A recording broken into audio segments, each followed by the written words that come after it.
Hello and welcome back to Stories Across Borders. Here we take a look at stories told across a range of different mediums. Our only rule is that we can only discuss things in terms of the writing. Anything like acting, special effects, mechanics, all of that is out unless it relates directly to how the story is presented. I'm Daniel Radford, author, hater of sand, and also your host. And today I'm joined once more by frequent guest John Kernan and hopefully frequent guest Jay. Hello. You don't get his surname. Uh, It's coarse and it's rough and it gets everywhere. My surname, that is. I'm Irish, so a large portion of the viewership probably couldn't pronounce it. uh, Ugh, and I don't again, want to think about it. again, Too as much time. oh, sorry, I'm cutting over you a lot. Oh, it's okay. Honestly, like, good meme, dumb line, delivered weirdly for no reason. He's not wrong, though. It's true. It's not wrong. I spent 14 years living in the Mojave Desert. You know what? Sand is rough and coarse, and it does get everywhere. Darth Vader did nothing wrong. Those kids deserved it.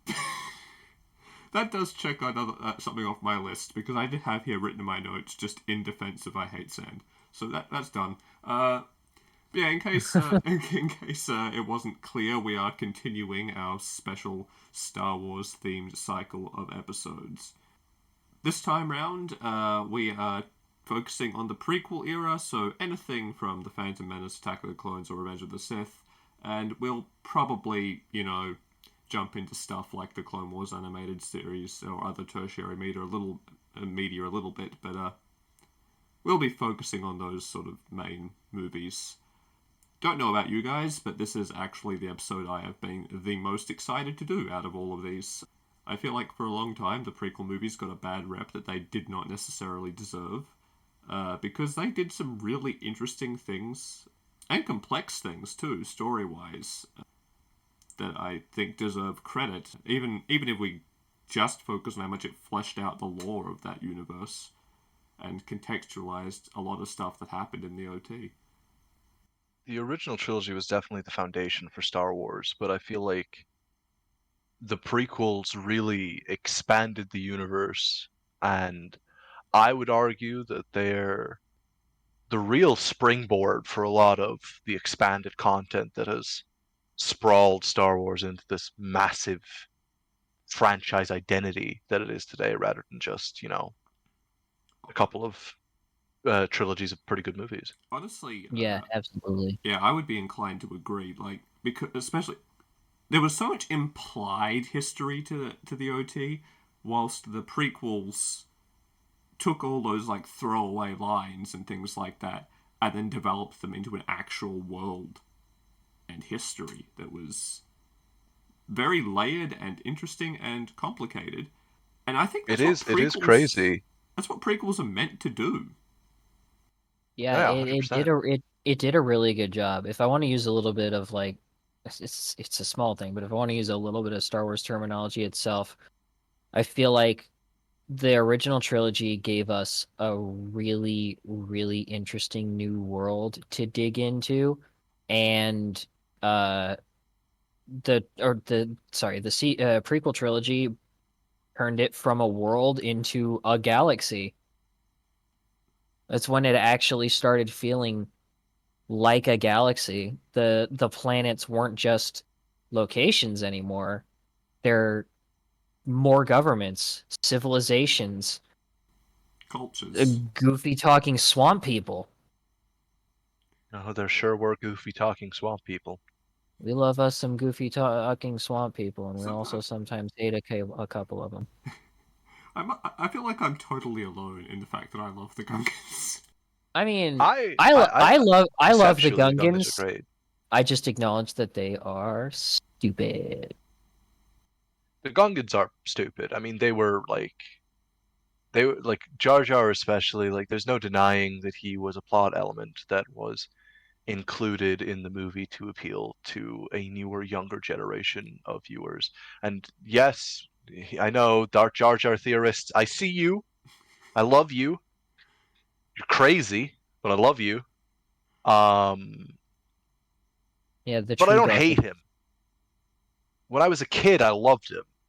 You know, I was that target demographic. He hit me right where he needed to in order to invest me in the funny comic reliefy aspect of the movie. As I grew older, my love for the series grew, of course, with me, and I've come to appreciate a lot of the more nuanced and interesting parts of the prequel trilogy. But when I was a kid, man, I fucking loved Jar Jar Binks. I was like, hell yeah! Look at that goofy motherfucker. He's licking the electricity. Yeah, I mean, he It is did. funny though. You did just make me realize it's kind of Jar Jar is kind of one half of like the duality of the child fandom being spurred on by the original trilogy because it's literally one end you got Jar Jar and one end you got Darth Maul. They're both there to make the kids go oh, but for completely different reasons. To be fair, I don't know, if man. Darth Maul In doesn't the make you all regardless what age you are, that you're the problem. No. Like Darth Maul is always cool, but adults think Darth Maul is awesome, and kids instantly start plotting out how to become Darth Maul, like within seconds. bro, I'm still doing that now. Yeah. Bro, dude, he's the reason I love saber staffs or double sabers or whatever you want to call them. It is. He was the first one. He's the reason anybody loves him because he introduced them. It is They're hilarious off. when you think about it, right? Everyone's like, "Damn, this guy looks cool," and then the other half of the saber ignites, and everyone loses their shit. That's all it took. I mean, that's an iconic moment in and of itself. That is very Just that true. scene with him, and of course John Williams, the goat, with Duel of the Fates coming in as that second saber ignites, and that entire sequence, that lightsaber duel at the end of Phantom Menace. Maybe this is a hot take. I personally think it's up there for one of the best lightsaber fights in the entire series. I Oh, love original Absolutely. trilogy, but it does. I mean, like the fight choreography in the original trilogy, I know it's more grounded, and the prequel haters won't like me for saying it, but they don't hold a candle to the stuff that we see in the prequel trilogy. That shit goes hard, my and favorite. Maul Dude, is the first the introduction to that. the prequel trilogy has multiple great fight scenes, and like not even just with sabers either. It could have been a lot better, and we do get better examples in other stuff later. But for being something between a Jedi and a single dude, that running fight on Camino with Django and Obi-Wan's pretty good itself. See, one of my favorite, Before he kind of gets jobbed later, but you know. one of my favorite things about the difference in the choreography, right, between the prequels and the original trilogy, is that it's not just making it flashier for the sake of making it flashier. It is actually visual storytelling, because this is a different era. This is what the fully trained Jedi were capable of doing at their peak, at the height of their power. This is like what an actual fully trained, experienced user of the Force was capable of making their combat. It's so heavily choreographed, partly because they're making greater use of like leaping around force-wise and stuff like that, but also because they're making use of like precognition and reading the opponent's moves through the Force, which I think is Of course, incredible, because like as visual storytelling. sorry, my bad. Because you know it fits because the fights we saw before between Force users were admittedly between badasses, but Ben is old. Vader is a very powerful, very heavy and clunky cripple who can barely breathe, and Luke an inexperienced kid with like what a couple weeks of training and then some on the job experience and Exactly. Luke is no baby. formal education in the Force. He's talented but inexperienced. But I think you're dead on the money when you speak about the visual storytelling that's given here and how whether the lore was built on what was shown in the movie or if the lore was always present. There are some books that would accredit that the lore was always present and in the minds of the movie makers when it was being done. But aside from that, and this is the example I always use, and Darth Maul plays into it, the Phantom Menace plays into it greatly. It's the idea of lightsaber forms in combat. This little tidbit of lore that, like different stances when fighting with a sword, they have these very advanced, very detailed martial arts forms for when they're fighting with their lightsabers. And you can see that in the way that Maul fights, the way that Qui-Gon fights, the way that Obi-Wan fights, less so in episode 1, but much more so in episodes 2 and 3. They all have their own distinctive fighting styles that make them better at different things. And one of the things that's recent, but it does tie into the Phantom Menace involving Maul, that they do fantastically to show the growth of the characters, is a tie-in between Episode 1, The Phantom Menace, and Star Wars Rebels. Now, spoilers for Rebels, I suppose, and The Phantom Menace, I guess. I mean, if you're here and you haven't seen The Phantom Menace, I don't know what to tell you. But Maul kills Qui-Gon Jinn in a very distinct way. He No. slams. I'm sorry, I've spoiled it for you. Maul kills I'm so Qui-Gon Jinn, sad. I but love he slams the hilt of his saber into Qui-Gon's face to stun him, and then drives the saber through his gut. Okay, it's a very distinctive moment. We all remember Liam Neeson's face, bless his soul, what an actor, as Maul runs Qui-Gon through Obi-Wan's moment of despair seeing that happen. Now, to show that the people that are making Star Wars in this day and age, at least Dave Filoni, God bless him, are paying attention, is far into Rebels, we get a final confrontation between Maul, who of course survives the Phantom Menace. Watch the Clone Wars, kids, it's great. We all And love it. Obi-Wan on Tatooine, old Ben Kenobi on Tatooine, and Maul have a final confrontation. And you see as they shore up to fight each other, as they get ready for this conflict, Obi-Wan adopts the stance, two fingers out, his saber up over his shoulder, that he uses against Grievous in episode 3, before shifting back to the saber in both hands, more grounded position that Qui-Gon Jinn uses and that he himself uses in episode 4. And we see him duel Maul, and you see the growth of these two characters. You see that Obi-Wan has matured while Maul has stagnated and stayed the same, because Maul, seeing Obi-Wan use Qui-Gon's stance, attempts to kill Obi-Wan in exactly the same way that he kills Qui-Gon. And it's However, not of even course, a fight this time. it's not even a fight. The entire battle's over in 3 seconds, as Maul immediately attempts to use this technique, but Obi-Wan, of course, those memories, that experience from battle burned into his mind, immediately counters by cutting down the middle of the saber and cutting down Maul. That's it. It ends just like that. Ends their last encounter ends as their first encounter did.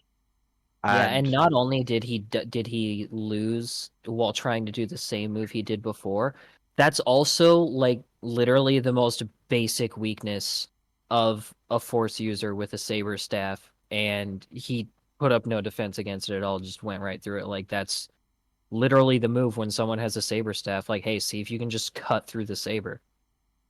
it was a phenomenal moment. And it calls back to what I said initially. The prequel trilogy is fantastic in that it has set so much groundwork that the expanded universe, both the original expanded content, now Legends, and I know, a lot of Star Wars fans don't really like Disney, but a lot of the new stuff that Disney has done, Yeah, and no, yeah, absolutely. that's what makes the prequel trilogy so great in its world building and what it establishes and It's what not it can just grow on. absolutely. It's not just the world building though either. Like the actual storytelling, it's not as tight. I will admit, compared to the OT, it's not. But the things they are So much doing are grander and infinitely yes. more complex than a retelling of the hero's journey. Like the OT we Oh, got 100%. Yeah. is this typical hero's journey. The prequels deal with the rise, like the fall of democracy and the rise of an empire, as well like a complicated political situation, the maneuverings of a mastermind, the failings of the Jedi, and Yeah, also yeah. Anakin's fall from grace. It deals with all of that, and it's not all done perfectly. Like I'm sure we can all name five or six different things that could have been handled a lot better. But the sheer scale of what was being attempted there is very ambitious, and I think overall was done very well. It's It's certainly kind not of funny perfect. too because it one of the things I find really funny is looking back at a decent number of things about the sequel trilogy is it's very clear that they were trying, at least in some aspects, to deconstruct the Star Wars formula. But besides We'll get all into the that other later. reasons, all the other reasons they failed, the prequel trilogy was already deconstructing itself.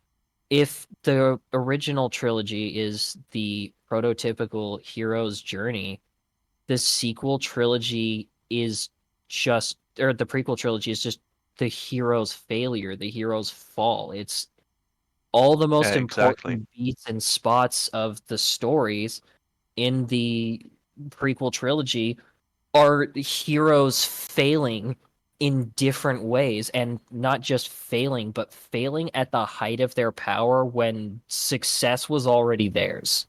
Absolutely. Not to mention just like It is a that they had to make a foregone conclusion compelling and succeeded. So just a quick shout out to props for doing that because that's not easy. True, they pointed at the WrestleMania sign and we got WrestleMania. uh no, yeah, I completely agree. Narratively speaking, it's almost like the inverse or like a dark reflection of the hero's journey. It's the hero's fall.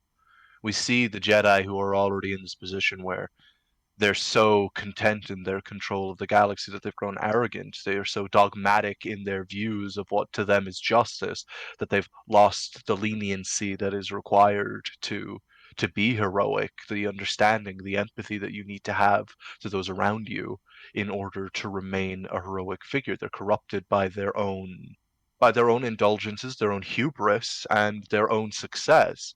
And then in the midst of that, we have Anakin, who is the hero. He's this boy who, like his son in the future, loses everything, is ripped from a humble existence into a world he doesn't fully understand, and is brought through all of these steps and training, growing as a person.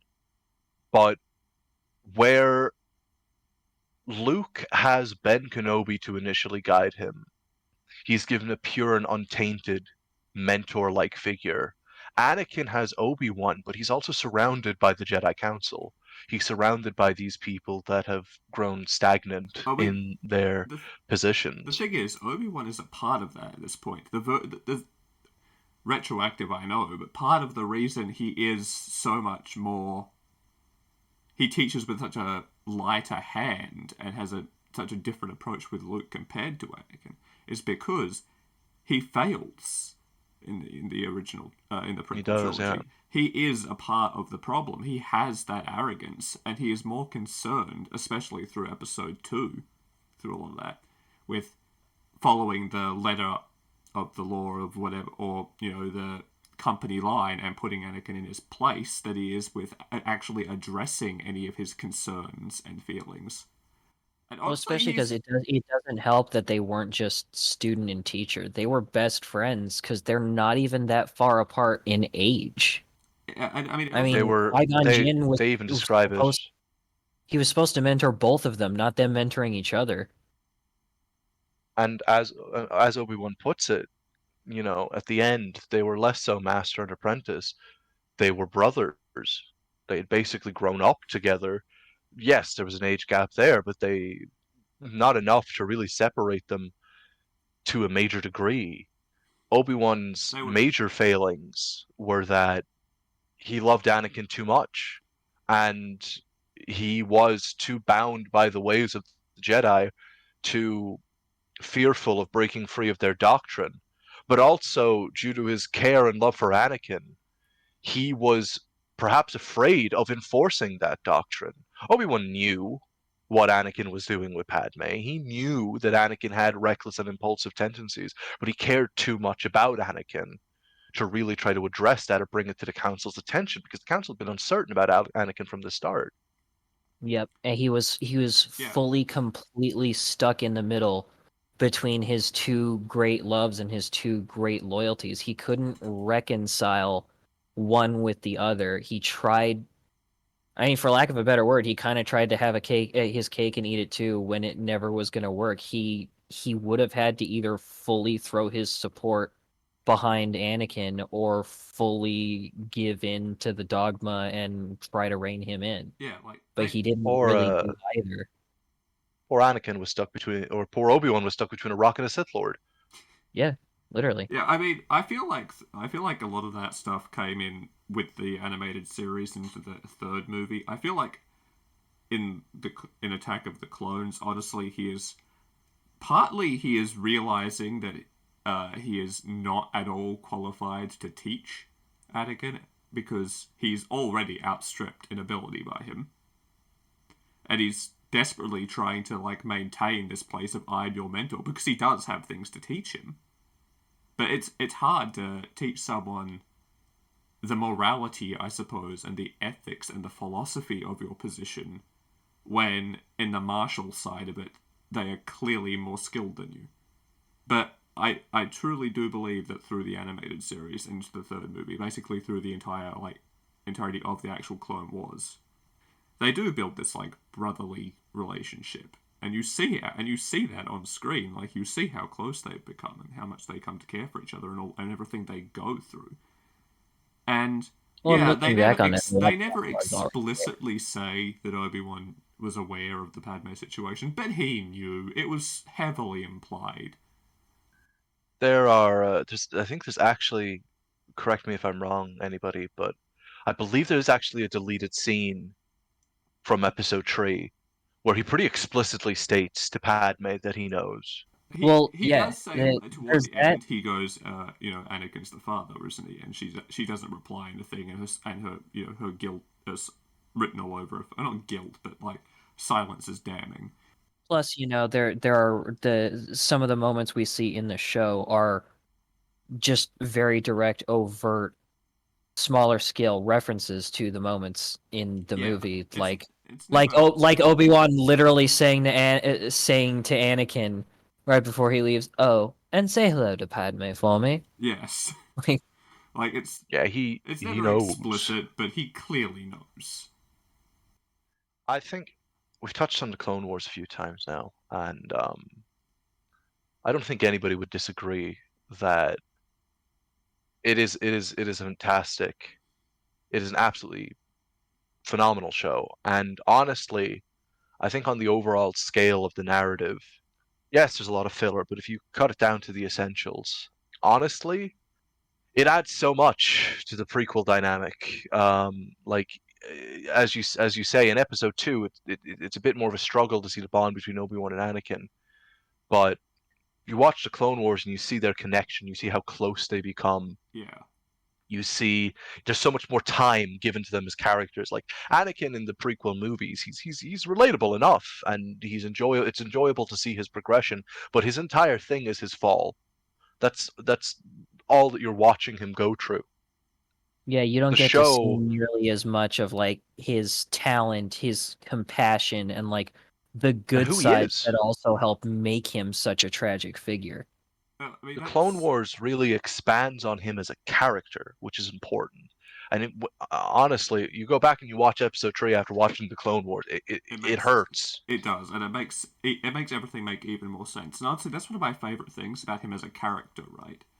Is that through the entirety of his existence in the franchise, but especially during the prequel era, his characterization is so consistent, even to being the reasons why his fall happens.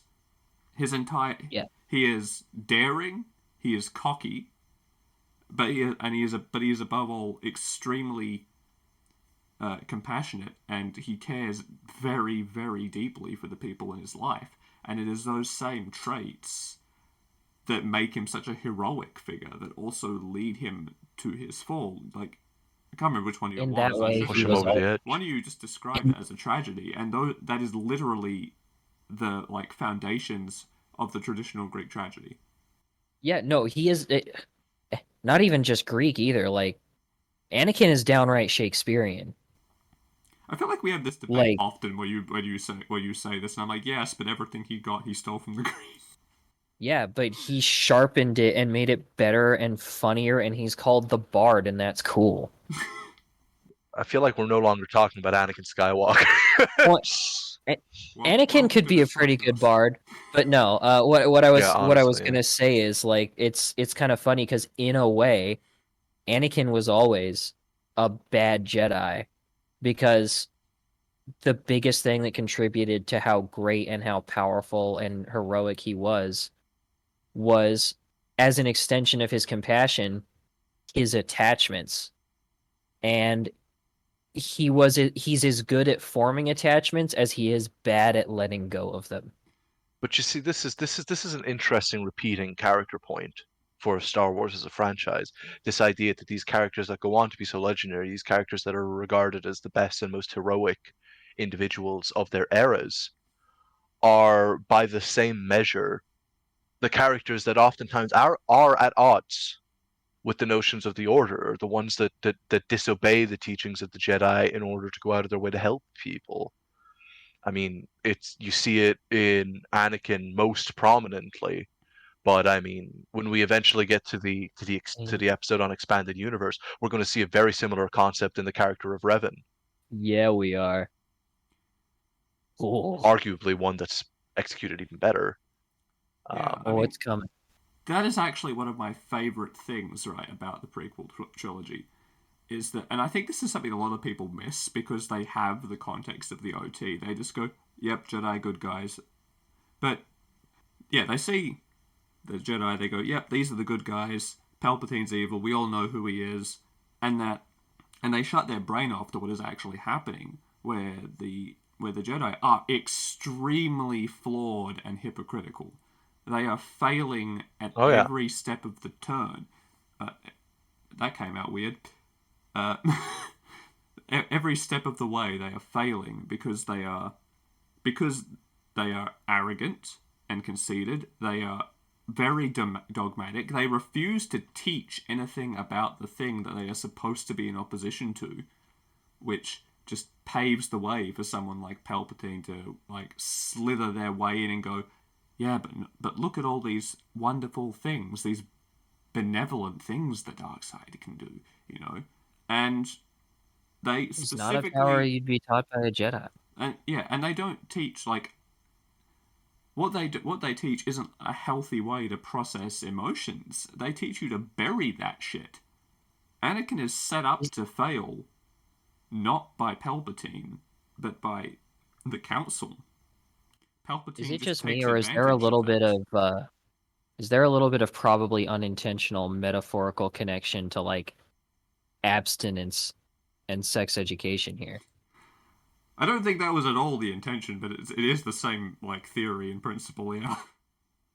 The thing gets worse because they Because they want you to refuse to avoid the acknowledge thing it, they yeah. think is bad by having you be completely ignorant of it instead, Yeah. and just being like, no, that's bad, don't go over there. It is That's the red part of town, it's exactly the the same red That's light principle. district, you might say.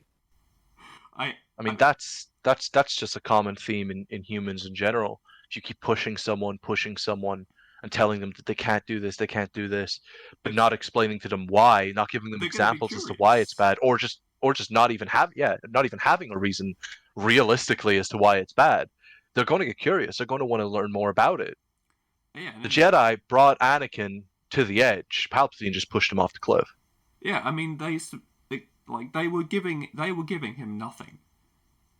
Like he couldn't even openly talk about his fears in his like therapy session with Yoda. He couldn't like really say what he was afraid of, and the advice he got was, "I'm sorry, Yoda, I love you, but terrible."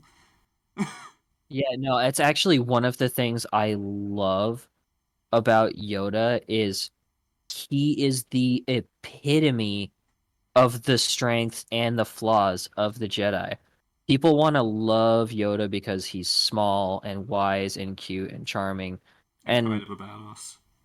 it's actually this is going to sound slightly what you call it, blasphemous, and maybe it is. But Yoda is actually one of the few things I find to be kind of a flaw in the execution of the Clone Wars. I think the Clone Wars actually kind of coolifies and I think it gives Yoda a little too much humanity, actually. Like, there's a lot of little nice nods, like how much he likes to bond with the younglings and all that, and that kind of stuff is really cool and fits him perfectly. But then they turn around and show you these little things here or there. It's like, maybe he's not such a 100% dogmatic old man. And it's like, no, but he is.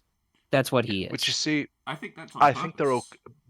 I think because Yoda plays such an important role in the original trilogy, they want to add that levity to him. They don't want him to be fully committed to the dogma of the Jedi, but I think that they counteract that quite nicely in another character, Mace Windu, Yes. Oh yeah.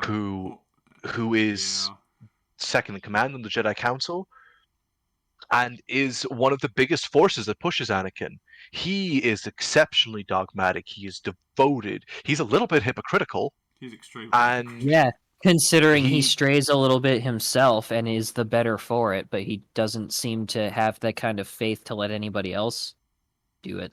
because what this is actually another interesting thing. Me going off to expand the content again, very well explored that topic as to why he's like that. Yeah, true. Because everybody When else who tried didn't go so exactly, good. yeah. Windu developed Vapad, this special aggressive lightsaber form that flirts with the dark side, where a Jedi can tap into their aggressive feelings, their enjoyment of the fight, their trill in the moment of combat. They can access that without letting it control them. But Mace is extremely strict and aggressive against other people using the dark side, even in small ways, flirting with it in any way, despite the fact that he does it himself. That it could be seen as hypocritical. Why does he do this? He does this because it's explained in some supplementary comics, and that he wasn't the only Jedi Master that studied this form.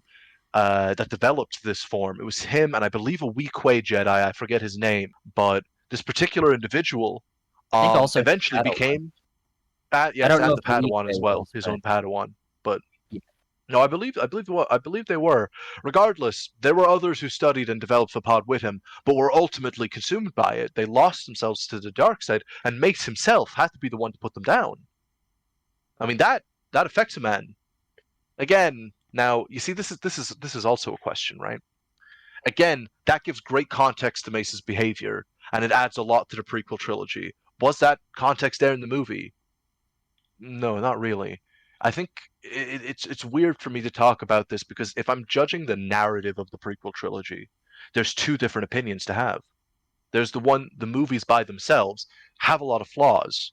They're broken in a lot of ways. They're still good. They're still very entertaining movies, in my opinion. But there's a lot wrong with them. And there's a lot of questions that are left unanswered in a lot of places. With this additional content, with the Clone Wars animated series, with supplementary comics, with all the lore that you can dive into, books, novelizations of movies, and stuff like that, there are so many of these questions answered, and they add so much nuance to the story and the narrative of the prequel trilogy. You see, here's my thing So, about that. do you count that? Here's my thing about that, right? You can't refuse to apply that lens to the prequel trilogy if you won't also apply that lens to the OT. Because the OT also has a lot of shit in there that they just do not contextualize or explain, right down to what are the Clone Wars.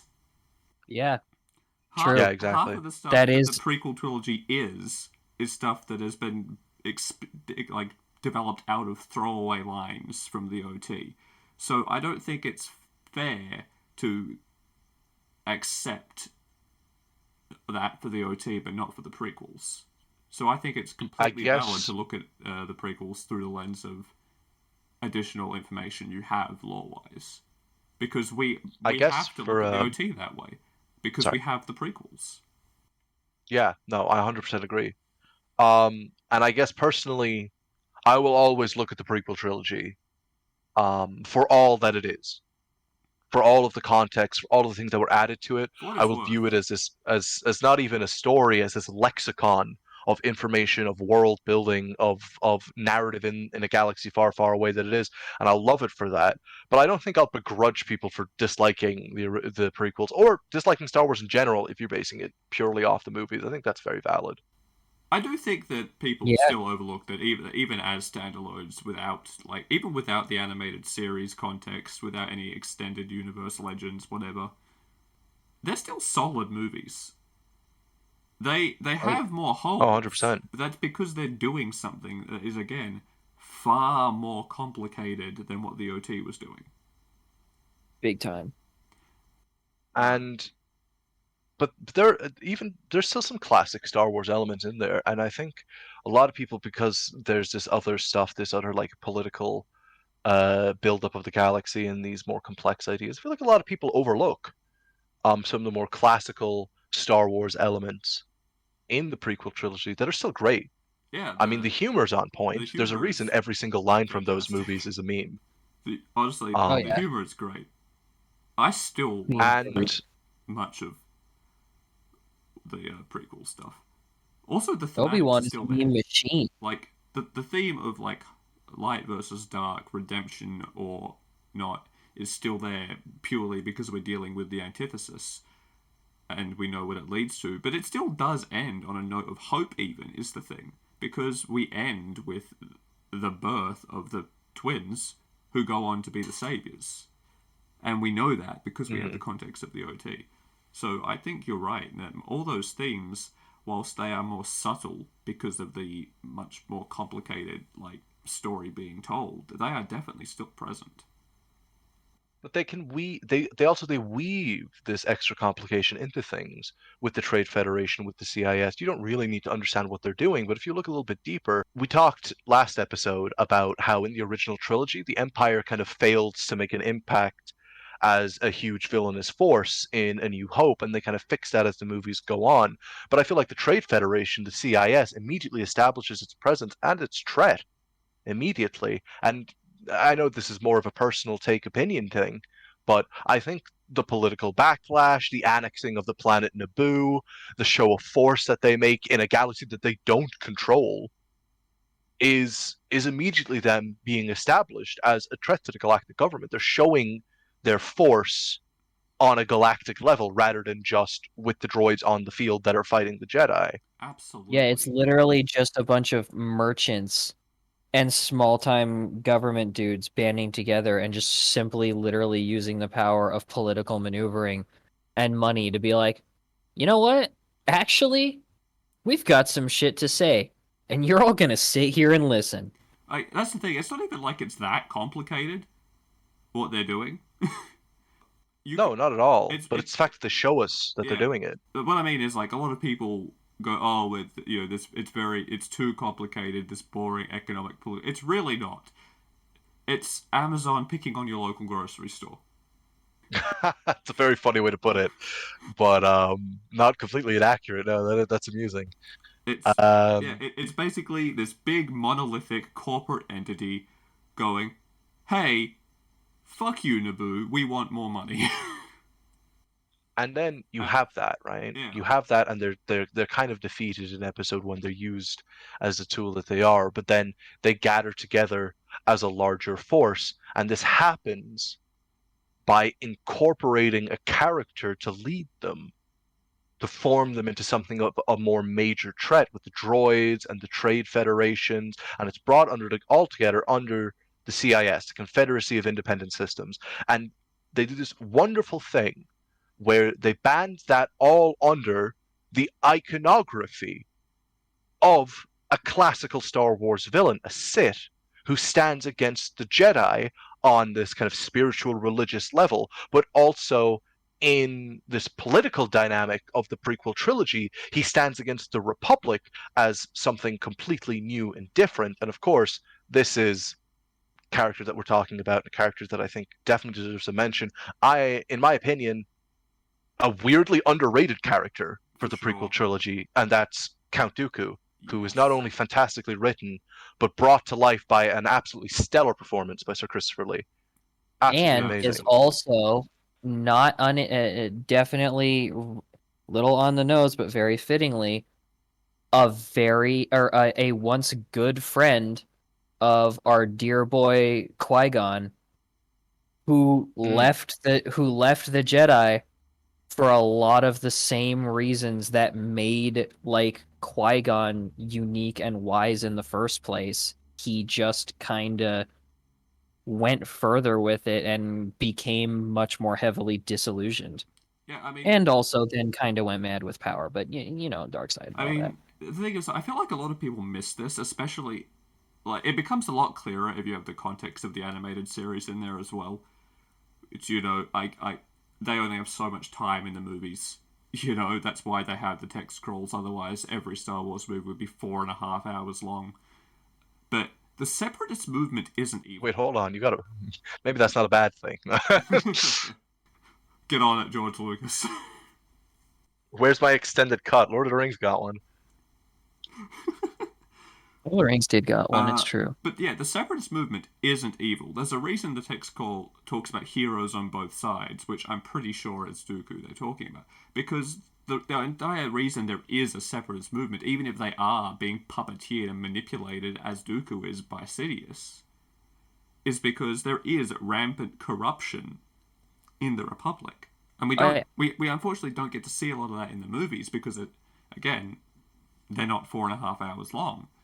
That is true, but it does kind of fall apart a little bit when you consider the fact that the rampant corruption in the Republic also happens to be the shadowy leader of the Separatist movement. Oh yeah, no, I mean it's all manufactured on purpose by. But there's also plenty of like organic and just very natural corruption in the Republic that was just there freely for him to take advantage of. Like actually, a lot of the recent live action shows give us a good look into that. True. Yeah. One of my favorite things about Palpatine is that he achieves more with political power and maneuvering in the shadows than he does with any of his Sith ability. So much more. Oh yeah. I mean, it's because of that very move of his, right, that we get what I still consider to be like one of the greatest lines I've ever heard in like a movie. Still, from our dear Padme. I think you guys know the one. This is of course. I always paraphrase it and probably get one little bit wrong here or there, but like this is how democracy dies. Not to a whimper, but thunderous applause. It is a beautiful, it's a great line. Poignant line that is still relevant, like in reality today. Still very unfortunately relevant today, yeah. Yeah. That's like people do not give. I mean, Padme is an amazing character in general, but people do not give enough credit to the prequels for the thematics and how they are executed, because it is the perfect representation of how fascism happens. Which 100%. Is wild, because we're talking about the insane Space Wizards franchise, but it is absolutely how fascism comes into power in reality. That is how, Mussolini and Hitler did it. That is how certain people are trying to do it in the It's not for nothing that the Empire is kind of space Nazis. I personally will never forget the moment in our real-world history where Mussolini activated the chips inside of his soldiers' heads and forced them to shoot down their Jedi generals. Honestly, read your history books, kids. There's some crazy stuff in there. Yeah. I hope at least one person picks up a history book and goes like, really? He did what? Holy shit. No one tell Trump but no, I think that technology. These thematics are tied into the characterization. You have these characters that are just representing these ideas in who they are and are bringing nuance and thematics, metaphors to the movie just by the sheer notion of their existence. One of the things I wanted to touch on with Dooku is how he represents both the initial menace of Vader and Sidious in the original trilogy, the strong presence, the power, and the kind of intimidation that the Sith portray. But he also represents the more kind of the less hero's journey focused, more world building, political, and kind of nuanced approach that the prequels take to the galaxy in just who he is, because he's like Vader, but where Vader was this imposing, powerful brute who overwhelmed his opponents with sheer force, Dooku is calculating, he's intelligent, he's tactical, he's dexterous in just how he fights. He fights like a fencer in combat as opposed to Vader who strikes his opponents down with this kind of brutal, heavy hand, as Yeah, opposed to Maul, who was acrobatic, fast, yes, but also vicious and unrelenting. Dooku is Calm. he's a master calm. duelist. He is, yes, he is. Arguably one of the better lightsaber duelists in the series. Yeah, I mean, Not even arguably. Canonically, yeah. He's just one of the let's best not forget ones. he 2v1'd Obi-Wan and Anakin and made them look like chumps until Anakin pulled out a little more Vader. Even then, he still won. Yeah, Episode no, I 2 mean, he won. In episode 3 it was a very similar whatever. situation. Yeah, but by that point, no one realistically was going to beat Anakin. well, especially because that was very much that perfect moment. There's a reason we have yet another one of our lovely memes, and do it. Of course. That was very all according to Keikaku. Oh, for sure. And speaking of villains from the prequel trilogy, there's one more that we haven't touched on. He's an interesting one because it's difficult to really delve into his character because I think he's very blatantly what he is and he serves his purpose very well, and that is General Grievous. Love him. Fantastic character, gets a lot of exposition in the animated series and in side comics that really delve into his character. I feel like in the movie, he is there for wow factor. He's there to be cool, intimidating, badass. He serves his and purpose just in the movie, but he's definitely not super. Yeah, compelling. exactly. Let's not forget the Tartakovsky cartoon and how terrifying it made Grievous. Also very true. That was a great show. I don't think is it canon still? No, I'm not certain on that one. There's bits it's a shame. there's bits and pieces of it that are canon, but we know at the very least that big Grievous moment definitely isn't, because he literally kills several characters in that scene who we know die in different ways and at different times. Yeah, very true. I very mean, true. I do feel like, I'm not going to lie to you, I do think that the Tartakovsky, I can never pronounce his name. You said it fine. Gendy Tartakovsky. Yeah, I'm bad at pronouncing names. I'm working You're Australian, it's okay. I do think it's a little overhyped. I do think that maybe just because it was so short compared to the Clone Wars canon animated series, the 3D one. I do think. Well, it was so far ahead of it. Like we didn't. It was all there was for a long time. Yeah, I do think that did a much better job of fleshing out characters and things like that. But I have to admit that you're right. The original attempt at the Clone Wars one, which was really just done as a promotional tie-in for Episode 3, definitely made Grievous terrifying and very. Oh yeah. Very alien in how he moved and everything as well, which only added to that feeling of him being so monstrous. It also gave us I really hate that I'm forgetting her name. It gave us Asajj Ventress. Yeah, who they brought back. Another fantastic character. Yeah, they brought her back. I'm so glad that they kept her and brought her back for the Clone Wars animated series.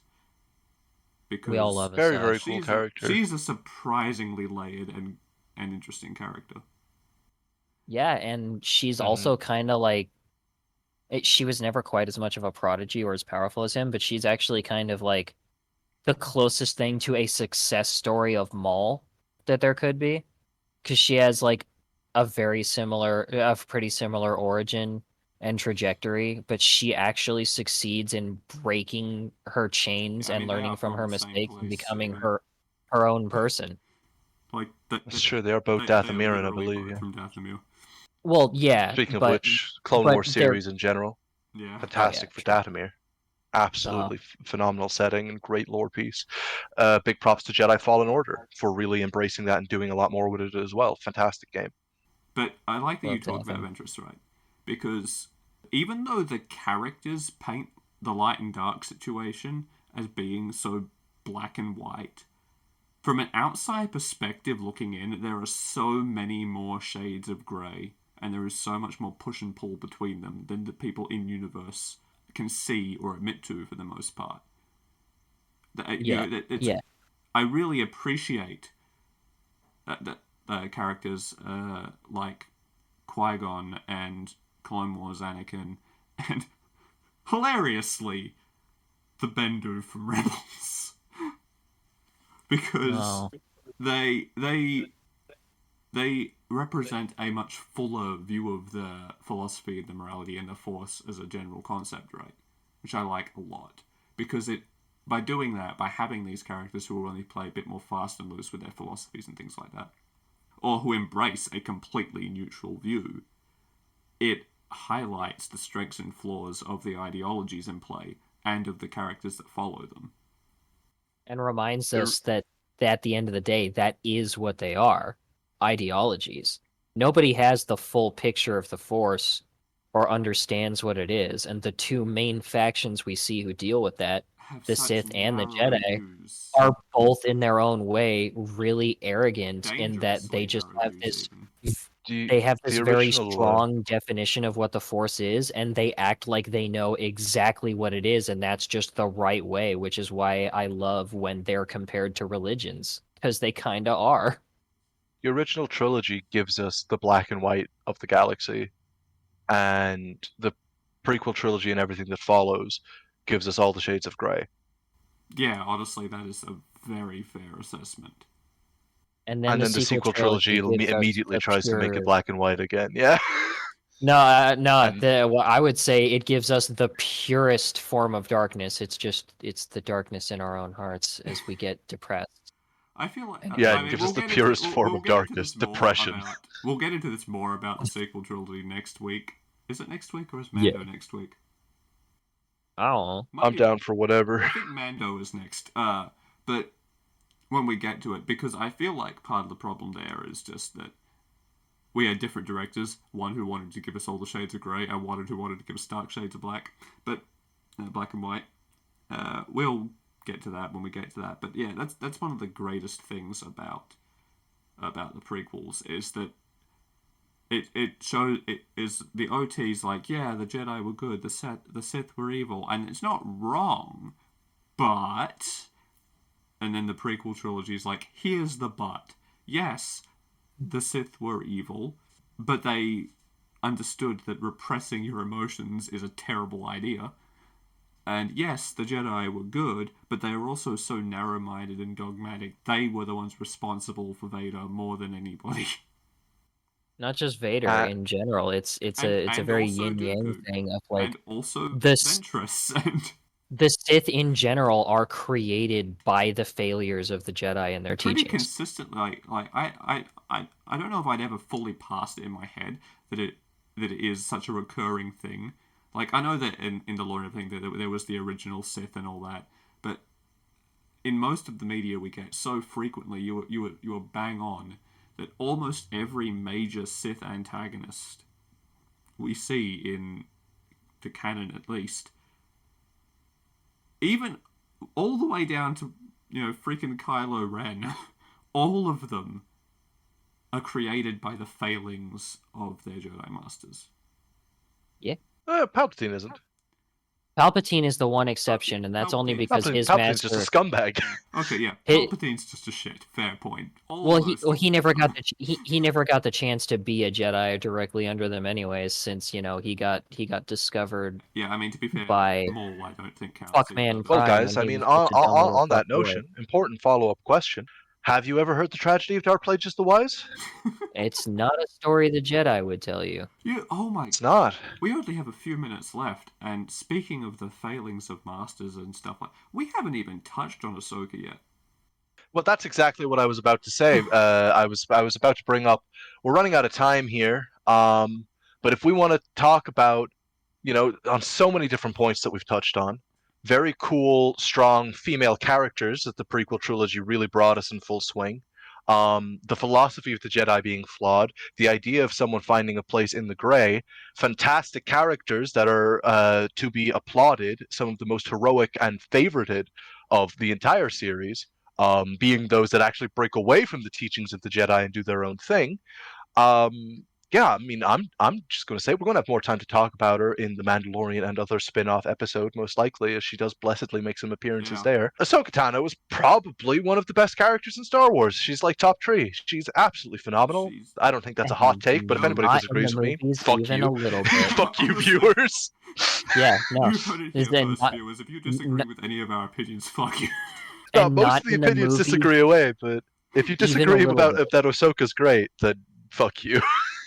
Ahsoka, and I love Ahsoka. There's so many reasons she's great, but one of the other things I love her is she's one. There might be a couple others, but she is, for the most part, like the only piece of extra content we get from the Clone Wars and expanded universe stuff where I'm just like, damn, if only you could have had some sort of presence in the movies, but you just didn't exist yet.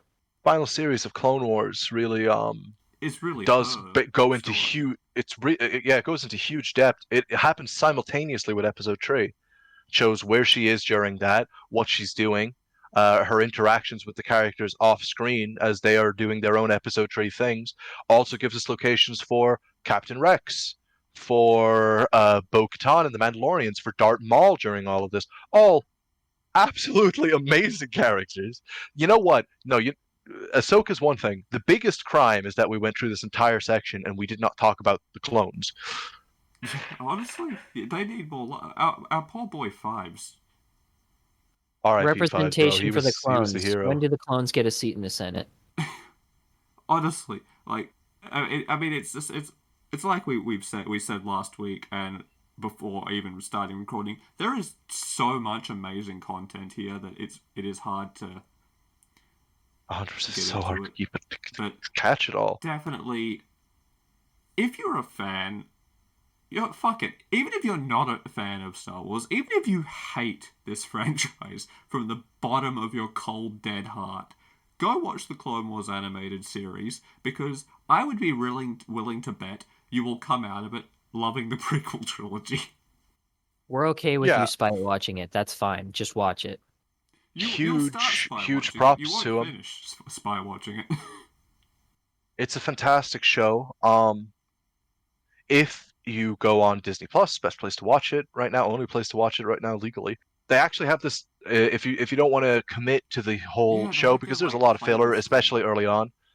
They have this wonderful little playlist that has the essential episodes that just focuses on the big story beats and the major plot points, stuff focusing on Ahsoka, Maul, the Mandalorians, The setting up clones. all of this stuff. The clones, yeah, exactly. Anakin and Obi-Wan, all these great moments, all these very impactful story beats. Well worth watching. Are you trying to Even if tell you me just that watch by that, it's watching great. this bit, I would miss out on Mace and Jar Jar's buddy adventure? Unfortunately, yeah, you might miss out on that. Honestly, I'm just gonna If say you- it. Watch that one too, anyway, because it's fucking hilarious. I like that episode It more is- than I expected to. It's honestly same. I was like, this is. I think I might have actually messaged one of you when I first realized, because when I first watched this show as a kid, I didn't see that episode. So when I found out it was a thing, or was it only in a more recent?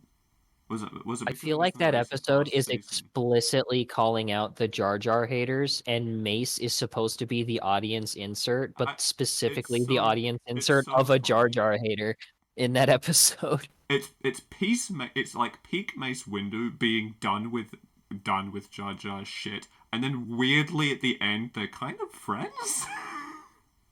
always love I always love the episodes where they embrace the fact that, like every character the man plays, Mace Windu is just Samuel L. Jackson, and that's not a disparage. That's No, not the to man's an disparage his incredible acting actor. ability. He's unbelievable. He's very, very good. Every character he plays is Samuel L. Jackson, but motherfucker, I wouldn't have it any other way. He's the reason we've got more colors than just blue, green, and red.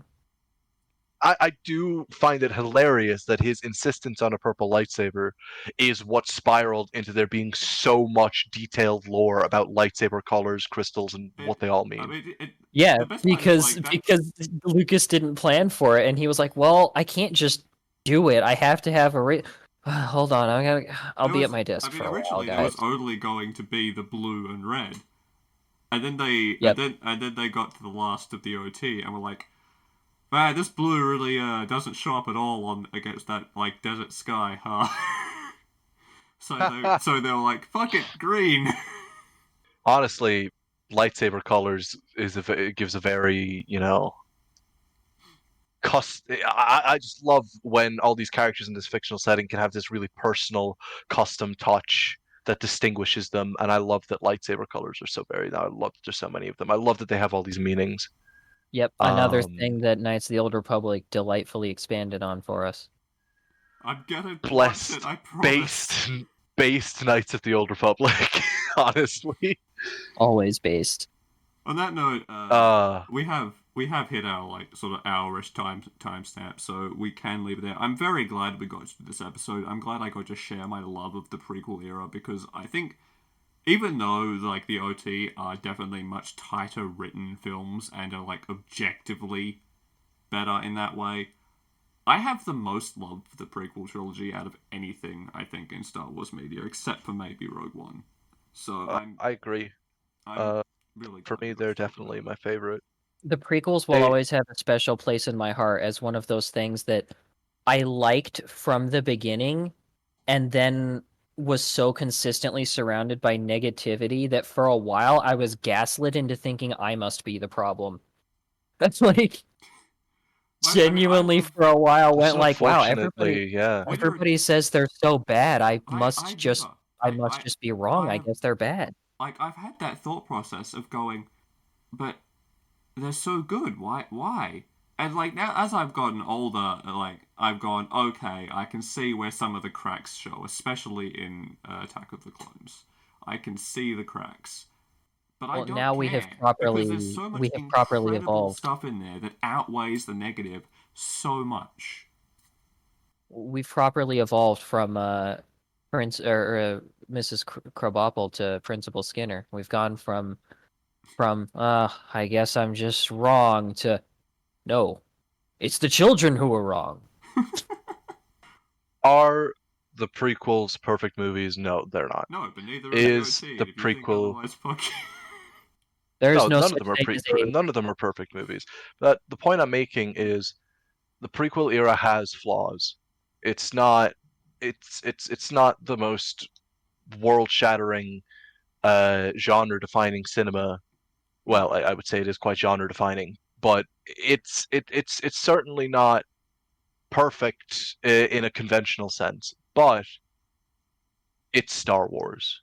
Just the identity that Star Wars has now, the way it is, the characters that we love, the spin-offs, the developments, the birth of so many characters, so many ideas, so much expansion to the world that has led to so much content and passion and ideas And just and stories, and official and unofficial, and shared between not just fans of this stories, but like series. legitimately beautiful stories Yes, and and it poignant stories. the original trilogy will always be the origin of Star Wars, and it's great, and nothing can ever take that from it.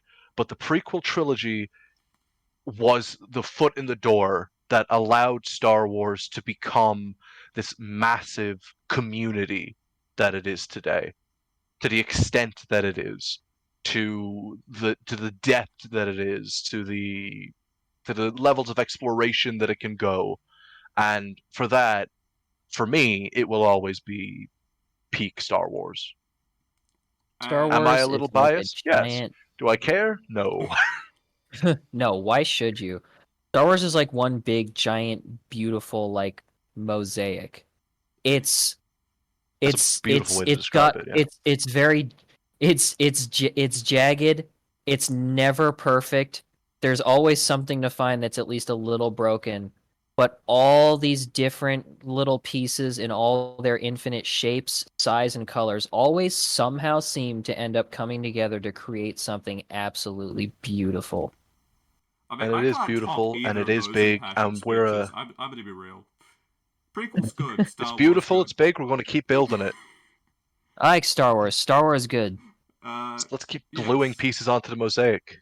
Damn right. Until then, though, we are going to leave it off there. So, if you are listening to this on, Spotify, Google Podcasts, any of that, you can also find these episodes on my website, radfordwrites.com, where you can also see stories I've written mostly for these episodes, as well as get links to what's left of my Twitter, which is Daniel Wright 7, and my YouTube channel, where you can catch readings often done by John, and animations and stuff like that. Naturally, you will also see more of these guys, because, against my better judgment, I like having them around. That's A the best mistake, judgment really. you've ever made. Come on. Two sides of the coin right there. Well, the best part is we're both right. And remember, viewers, if someone tells you that the Star Wars that you like is wrong and that you shouldn't like it, then you grab him by the horns, you drag him through the sand, and you drive him around town like a bantha. Okay. All Star Wars is valid and lovable, even the bad ones except the sequel trilogy. Then the Christmas special. Yeah, we don't talk about Okay, we're done. We're out. Goodbye. May the Force be with you.